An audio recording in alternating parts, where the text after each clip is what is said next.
Entonces, vamos a comenzar con unas técnicas que se utilizan muchísimo para la generación de conducta. Seguramente ustedes ya las han leído, las han trabajado, pero pues es importante retomarlas para poder abordar nuestro tema de hoy. Ustedes la clase que tienen antes de la mía es ¿cuál? Ahorita mismo de 6 a 8. Psicopatología. Ok, sáquenle buen jugo a esa clase. Sáquenle un muy buen jugo porque esa materia pues prácticamente es la columna vertebral para las personas que estudiamos psicología. Independientemente si es clínica organizacional, pues deben de tener todo este conocimiento. Más aún si están como muy involucrados o quieren involucrarse en el área clínica, porque pues psicopatología en mi época se llamaba comportamiento anormal, en mi época, pero es lo mismo, ¿no? Pienso yo que tendería a ser lo mismo. Entonces, aprovechenla, muchachos, porque pues, es importante todo este conocimiento, que lo tengan ustedes muy fresquito, muy al día. Y nuestra materia de análisis experimental del comportamiento tiene mucho de esto, tiene mucho de cómo dentro de las patologías que de pronto presenta el ser humano la vamos a abordar, sea niño, sea adolescente, sea adulto, quien lo vaya a trabajar, pero que lo haga de una manera muy adecuada. Entonces, vamos a comenzar. Entonces, lo que vamos a iniciar a trabajar tiene que ver con unas técnicas operantes, unas técnicas que son muy valiosas para entender la modificación de la conducta, o bueno, la adquisición de nuevas conductas. Entonces, una de ellas es el moldeamiento, que seguramente ustedes ya lo han escuchado. ¿Sí? Entendemos por moldeamiento de la conducta aquel procedimiento en el que se refuerzan las aproximaciones sucesivas, ¿no? Muchas veces cuando nosotros queremos generar una nueva conducta, si no hacemos este proceso de moldeamiento, si no hacemos este proceso de aproximaciones sucesivas, seguramente nos vamos a demorar una eternidad para generar en el paciente nuevas conductas. Por eso aparece esta técnica operante que nos ayuda muchísimo para el proceso de adquisición de nuevas conductas, que es el moldeamiento. Entonces estamos tratando de reforzar por medio de aproximaciones sucesivas con el propósito de llegar a una conducta meta, ¿sí? A una conducta objetivo. Y eso es lo que hacemos en últimas, y eso es lo que nos puede ayudar, lo que tiene que ver con el moldeamiento. Entonces, para que el reforzamiento tenga lugar, para que aparezca, es necesario que haya una conducta previa. ¿Sí? Es decir, ¿qué vamos a reforzar? Pues cuando aparece una conducta. ¿Y qué conducta queremos reforzar? Pues una conducta que es funcional, una conducta que le sirve al paciente, que es funcional para el paciente. De no ser así, pues lógicamente no podríamos estar manteniendo la conducta o creándola, porque pues no la estaríamos reforzando. Lo que hará el reforzamiento es fortalecer la probabilidad de que la conducta se presente con el futuro y que lo podamos reforzar. ¿Sí? Entonces ya sabemos nosotros de que la conducta es una operante cuya consecuencia es el refuerzo. Entonces, hasta ahí, creo yo que es algo que ustedes ya manejan muy bien con respecto al tema del moldeamiento. Por eso, cuando nosotros hablamos de modificación de conducta, la modificación de conducta es una herramienta supremamente útil para adquirir nuevas conductas, para eliminar miedos, para eliminar fobias, para que generemos un aprendizaje mucho más adaptativo. Entonces, se empezarán a fortalecer aquellas conductas que nos van a determinar una muy buena funcionalidad para el paciente. Entonces, vamos a tratar de fortalecer eso, ¿sí? Porque es lo que pretendemos conseguir. De tal manera que en la medida que nosotros estamos estableciendo nuevas conductas, lo que hacemos particularmente es eh, que aparezca la conducta y la fortalecemos, es decir, la reforzamos. Inicialmente es una conducta pues, que puede ser no muy compleja, es una conducta que, que, que vamos a reforzar, una conducta sencilla que aparezca y la podamos reforzar, ¿sí? De tal manera que nosotros tengamos la oportunidad de generar en el paciente un aprendizaje, ¿sí? Lógicamente tenemos que determinar cuánto tiempo vamos a mantener esa conducta que está apareciendo y que estamos reforzando. ¿Cuánto tiempo? ¿Con qué tipo de duración? ¿Sí? Eso lo hacemos precisamente porque con el paso del tiempo, sucesivamente nosotros haremos una exigencia mucho más alta en el proceso. Acuérdense que yo quiero tener una conducta meta, una conducta objetivo, creada para que el paciente la adquiera, digámoslo así, para que la persona la adquiera. Entonces, vamos a reforzar conductas pequeñas, sencillas, fáciles de emitir, pero pues cuando ya aparezca esa, entonces ya con el paso del tiempo vamos a reforzar otra y no la anterior. Por eso se habla de que se hará más exigente con el paso del tiempo el hecho de que exista una conducta. Para que, como esa conducta meta que yo quiero alcanzar, la desglosé, la, la subdividí en subconductas, entonces cada de esa conducta la vamos a ir reforzando. Y en últimas, eso sería el moldeamiento, ¿sí? Este proceso de moldeamiento es muy dinámico y lo que estamos logrando es transformar conjugadamente una conducta y estamos mirando las consecuencias que tiene para el paciente, ¿sí? Entonces, eh, nosotros tenemos que determinar unos pasos importantes para poder acceder al proceso de moldeamiento, ¿sí? Son tres pasos importantes que se configuran una estructura compuesta, es decir, que esto me garantiza a mí un éxito en el procedimiento que yo voy a tener con el paciente, ¿sí? Vamos a generar pues como ese proceso de una manera mucho más organizada. ¿Cuáles son? El primer paso a seguir es identificar la conducta meta o la conducta objetivo que necesitamos crear, ¿sí? Entonces, queremos nosotros que la persona tenga la habilidad de eh, mantener una conversación. Digamos que la persona carece de habilidades, entonces lo que hacemos es generar en esa persona la habilidad de mantener una conversación. Esa es como la conducta meta, que la persona logre comunicarse. Esa es nuestra conducta objetivo. Entonces, ya tenemos claro ese primer punto, que es la especificación de una meta, de una conducta meta o de una conducta objetivo. Aquí hay se puede presentar un par de dificultades cuando nosotros hablamos de la especificación de la conducta objetivo, que tiene que ver con la parte clínica y tiene que ver con la parte técnica. La parte clínica es cómo yo asumo como terapeuta este proceso, este procedimiento, ¿sí? ¿Por qué? Pues porque yo tengo que colocar una meta razonable para que el paciente alcance o logre con el paso de los ensayos.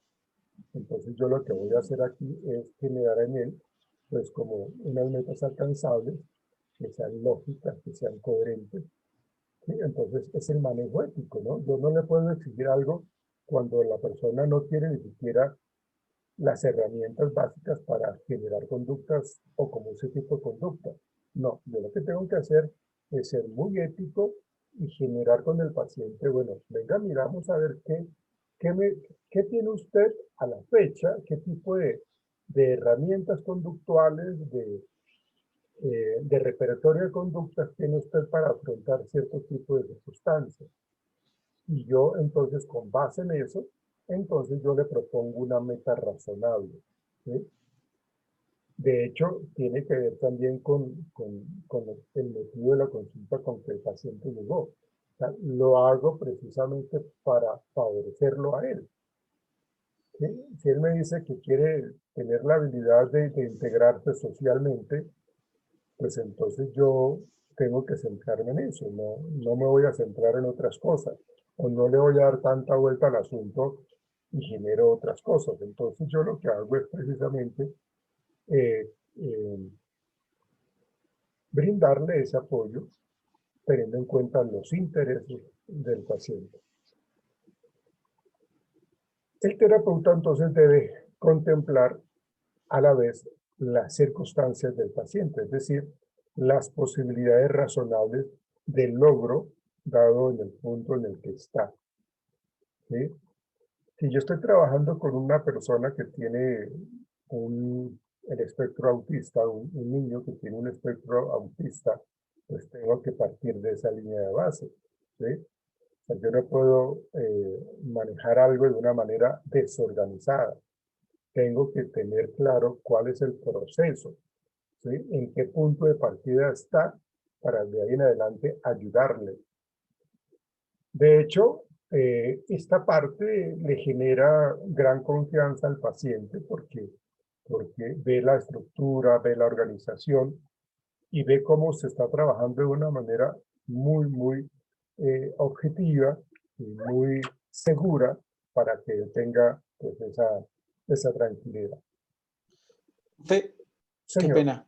señor. Una pregunta. Digamos, cuando habla usted de, digamos, de ser transparente con el paciente y mostrarle como lo que se tiene para él, Sí, todo, digamos, ese paso a paso para que él ajá, cumpla su objetivo, su meta. ujú. Digamos, si él como meta final es poder interactuar con los demás, ¿se le muestra una vez esa meta final o se le va mostrando paso a paso, cada vez que solo se le va mostrando ese paso a paso? Sí, en este caso es lo que nos indica el moldeamiento, ¿no? Lo que se le va a enseñar primero a cómo escuchar, eh, por ejemplo, cómo iniciar una conversación, cómo mantenerla, cómo pedir ayuda. Entonces yo voy desglosando, por eso yo comentaba al inicio de que yo tengo una conducta meta, pero para llegar allá tengo que trabajar el proceso de moldeamiento. Por medio de aproximaciones sucesivas, lo que yo hago es desglosar esa conducta meta en subconductas, ¿sí? Y cada vez que aparece esa conducta de las subconductas, yo refuerzo, ¿sí? Y voy a estar reforzando por 3 días esa conducta que la persona eh, está dando, ¿no? Pero yo ya no quiero que entonces él me siga dando esa misma respuesta. Quiero que me dé más.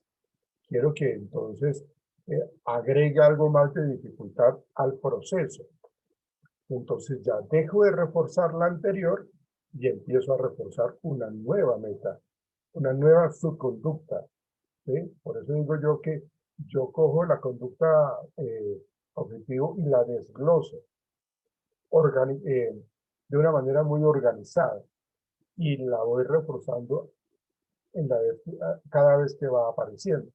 Entonces, lo que nos invita el moldeamiento es que lo hagamos de una manera progresiva, de, de aproximaciones progresivas, ¿sí?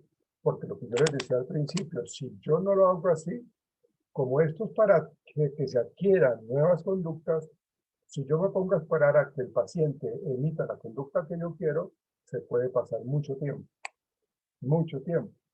Y eso no le sirve al paciente. El paciente quiere resultados pronto, ¿sí? Casi mágicos. Pero se le dice al paciente, bueno, si no es complicado, lo podemos trabajar de una manera organizada, razonable, lógica y coherente, vamos a hacerlo. Entonces empezamos. Y el mismo paciente va viendo cómo va avanzando en ese proceso. Entonces, sería ese el punto de partida cuando nosotros hablamos de esos tres elementos de lo que tiene que ver con eh, el, el moldeamiento. Primero, la especificación de una meta o de una conducta objetiva. Se supone que yo como terapeuta debo conocer muy bien de este manejo de estas técnicas. Se supone, ¿sí?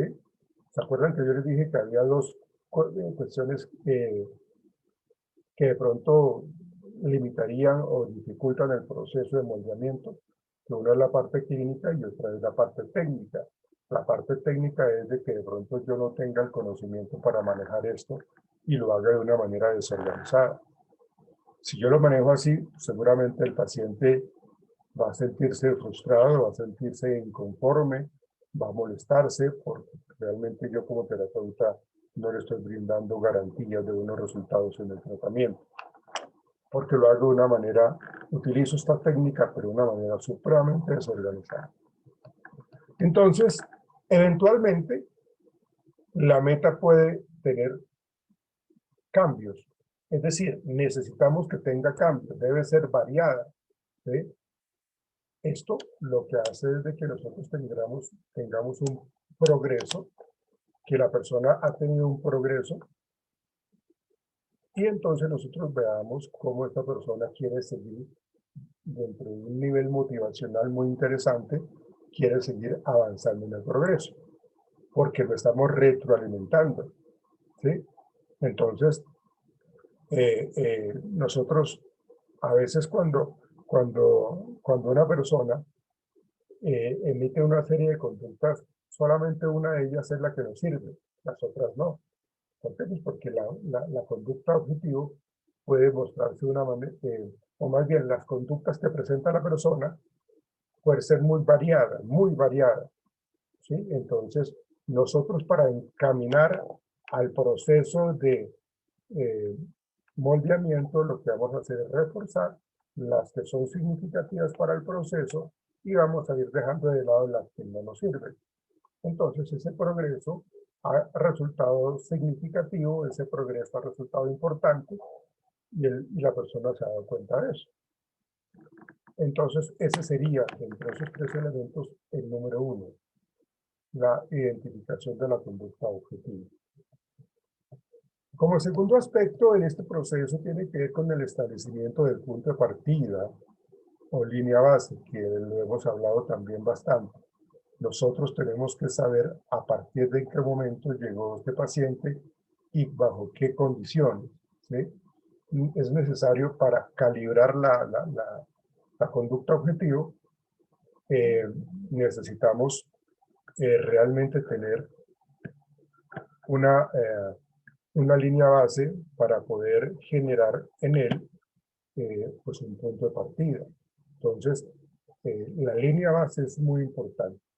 Es muy importante, se requiere conocer, y aquí volvemos nosotros a utilizar lo que es las técnicas de evaluación conductual. Necesito saber yo por medio de observación natural, por medio de cuestionarios, de pruebas, de test, de autorregistros, cómo está el paciente. Necesito evaluar. Entonces, si nosotros necesitamos conocer el repertorio actual del paciente en relación al desarrollo que se trata de promover, es decir, tenemos que reconocer qué conductas semejantes a la que yo pretendo generar en el paciente presente, ¿sí? Entonces, ahí estamos partiendo de esa línea base. Aquí el paciente, hoy 29 de enero, me llegó el paciente con esta línea base de conducta. Evalué y esto fue lo que yo obtuve. Bueno, vamos a mirar entonces cómo a partir de ahí qué podemos trabajar. Entonces, es aconsejable, siempre lo he dicho, que se realicen esas evaluaciones conductuales que ustedes ya conocen, ¿sí? Ese test o esas pruebas conductuales deben cumplir ciertos requisitos, ¿no? Será una muestra, como primero que todo, una muestra representativa, en este caso, de la población comportamental posible, es decir, el repertorio de conducta. ¿Qué es lo que uno observa en las personas cuando quieren entablar una conversación? ¿Cuáles son las conductas? ¿Qué es lo que se espera? Entonces, ahí estamos hablando de una muestra representativa del comportamiento que se quiere que la persona adquiera. Entonces, ahí vemos nosotros ese repertorio posible, ¿sí? Y lo segundo es, tenemos que averiguar el límite máximo al que funciona la persona. Es decir, qué tanto este personaje o este paciente me da a mí su aprendizaje. Es decir, ¿será que tiene dificultad cognitiva? ¿Será que no tiene buena motivación? Es decir, ¿cuál es su potencial de aprendizaje? Este segundo paso es muy importante cuando hablamos nosotros de reconocer los incentivos y los motivadores que mueven al paciente. De hecho, yo como terapeuta los debo conocer para poderlo reforzar, ¿sí? Para poder generar en él mayor motivación, ¿sí? Es algo así como, ¿qué tipo de reforzadores yo voy a manejar? Entonces, ahí estamos hablando de los tres elementos cuando hablamos de cómo se debe establecer el moldeamiento en un paciente. Primero, la especificación de la meta, la conducta objetivo. Segundo, el establecimiento del punto de partida o línea de base. Y tercero, la planificación de las aproximaciones sucesivas. Y acá era algo que yo ya les había comentado. Acá era lo que yo decía de qué tamaño tendrá cada paso, es decir, qué tanto me voy a dedicar a esta conducta en particular, cuánto tiempo me voy a ocupar en esta conducta en particular. Entonces, tenemos que diseñar por medio de esta técnica de moldeamiento, pues tendremos que definir esas aproximaciones sucesivas, ¿sí? Para que comencemos con la número uno y que terminemos con la conducta objetivo. Entonces, de esa manera, yo ya sé cómo empezar, ¿sí? Por lo general, en estos procedimientos de moldeamiento, las primeras etapas suelen ser mucho más lentas, ¿sí? Mucho más demoradas, mientras la persona va cogiendo un poco de confianza en el proceso terapéutico, ¿sí? Entonces hay que tener pues como un buen manejo para que la persona no se desmotive, no se frustre, sino que realmente lo guiemos, ¿sí? Y para que adquiramos más práctica y entonces lo que hacemos es ir generando esas primeras etapas eh, sin importar si son lentas o no, ¿sí? Pero necesitamos ponerlas en práctica. Por eso yo digo, voy a trabajar esta conducta A o esta subconducta A, la voy a trabajar una semana. Voy a dedicar a trabajar en esa una semana, ¿sí? Entonces, en la medida que las trabajo, pues vamos a adquirir mayor práctica. Pero como les decía, necesitamos entonces que ya la persona avance. Entonces, yo ya necesito que avancemos en la subconducta B. Entonces voy a dejar de reforzar la A y paso a empezar a reforzar la conducta B, ¿sí? Entonces, una disposición de las aproximaciones en las que nosotros utilizamos el reforzamiento positivo debido a que la probabilidad de que aparezca la conducta adecuada, pues entonces le aplicamos el reforzamiento positivo, ¿sí? Entonces, al comienzo, pues el reforzamiento será mucho más frecuente porque necesitamos motivar a la persona. La vamos a motivar, ¿sí? Y en esa primera etapa lo que hacemos nosotros pues es pues, no exigir tan marcadamente porque pues, la persona se nos puede desmotivar. Nosotros sí estamos observando y vamos mirando un poco de qué manera la persona va generando ese tipo de reconocimiento a sus avances. ¿Sí? Mm, Eso sería como el tercer aspecto importante cuando hablamos de los tres elementos del proceso de moldeamiento. El último es la planificación de las aproximaciones sucesivas. Ahora, eh,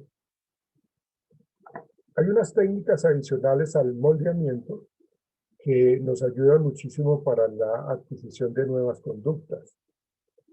Una de ellas es el uso de estímulos discriminativos. Eh, estos son convenientes para ayudar en algunos momentos a ocasionar aproximaciones a la conducta final. Estamos hablando de estímulos discriminativos. ¿Sí? Entonces, aquí lo que hacemos nosotros es de que cualquier disposición ambiental que seleccione las conductas apropiadas tendrá carácter discriminativo. ¿Sí? Entonces, cualquier cosa cuya presencia facilite cierta conducta aproximativa va a ser útil. ¿Sí? Por ejemplo, si estamos hablando de la conducta de interactuar socialmente, un estímulo discriminativo es una sonrisa. Entonces, esa conducta que aparece allí va a ser muy importante. ¿Sí? Va a ser útil en el proceso. ¿Sí? O frases que sean alentadoras para la persona. ¿Ven? Entonces, hay algunas conductas que no son significativas. Y como no hay reforzamiento, esa también tendría que convertirse como un estímulo discriminativo, porque sabe que esa conducta que él incitó, esa conducta que emitió, no le generó ningún tipo de cambio. Entonces la persona la rechaza, no la aplica nuevamente. Pero si aplica otras que le hacen recibir refuerzo, pues entonces ese tipo de repertorios los va a repetir más a menudo. ¿Sí? Entonces, por eso digo que esas conductas apropiadas tendrán ese carácter discriminativo. ¿Sí? Eh, pero, pues, nosotros no podemos estar siempre al lado del paciente. Y una de las técnicas que vamos a ver ahorita más adelante pues, es el desvanecimiento. Es decir, en la medida que nosotros vemos que avanza la persona, que avanza el paciente, con la ayuda de los estímulos discriminativos, también conviene que prescindamos de ellos.